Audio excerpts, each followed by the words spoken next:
இந்திய டெக் உலகத்துல ஜெயிக்க சில எழுதப்படாத விதிகள் இருக்கு. ஆனா ஒரு ஸ்டார்ட் அப் அது எல்லாம் உடைச்சிருக்கு. யோசிச்சு பாருங்க, கோயம்புத்தூர்ல இருந்து ஒரு கம்பெனி ₹1 கூட ஃபண்டிங் வாங்காம இது எப்படி சாத்தியமாக்குச்சு? இந்தியால ஒரு டெக் கம்பெனி ஜெயிக்கணும்னா அதுக்குன்னு ஒரு ஃபார்முலா இருக்கு. எல்லாரும் அதான் ஃபாலோ பண்றாங்க. பெங்களூர் மாதிரி சிட்டில இருக்கணும், வெஞ்சர் கேபிட்டல் ஃபண்டிங் வாங்கணும், பெரிய காலேஜ்ல படிச்சிருக்கணும். ஆனா ஷெல்ஜோ கோட் இவங்க இந்த எல்லா ரூல்ஸையும் உடைச்சு ஒரு புது வழியே உருவாக்குனாங்க. 3 வருஷத்துல எந்த முதலீடும் இல்லாம 35 கோடி ரூபாய் வருமானம் பார்த்திருக்காங்க.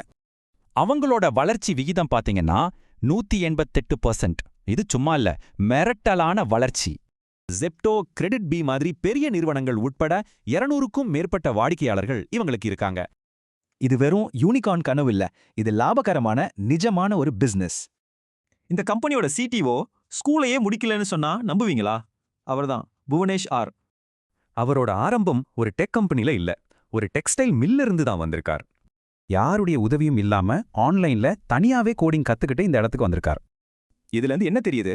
திறமை எல்லா இடத்துலயும் இருக்கு, ஆனா வாய்ப்பு தான் எல்லாருக்கும் கிடைக்கிறதில்ல. அவங்களோட இந்த திறமைய டெக் உலகின் ஜாம்பவான் அமேசான் வெப் சர்வீசஸ் அங்கீகரிச்சிருக்கு. சரி, இந்த அளவுக்கு வளர 110 பேரை எப்படி அவங்க வேலைக்கு எடுத்தாங்க? அவங்க திறமையான ஆட்களை தேடி போகல, அதுக்கு பதிலா அவங்களே திறமையானவங்கள உருவாக்குறாங்க. இதுதான் அவங்களோட கோயம்புத்தூர் பிளேபுக். இடம், பணம் இதெல்லாம் முக்கியம் இல்ல, திறமையும் செயலும் தான் முக்கியம். சோ உண்மையான வாடிக்கையாளர், உண்மையான பிரச்சனை, இதுல தான் கவனம் இருக்கணும், பழைய விதிகள்ல இல்ல. ஷெல் கோட் ஒரு புது வழியை காட்டியிருக்கு. இப்போ கேள்வி என்னன்னா, நீங்க உங்களுக்கான எந்த வழியை எழுத போறீங்க?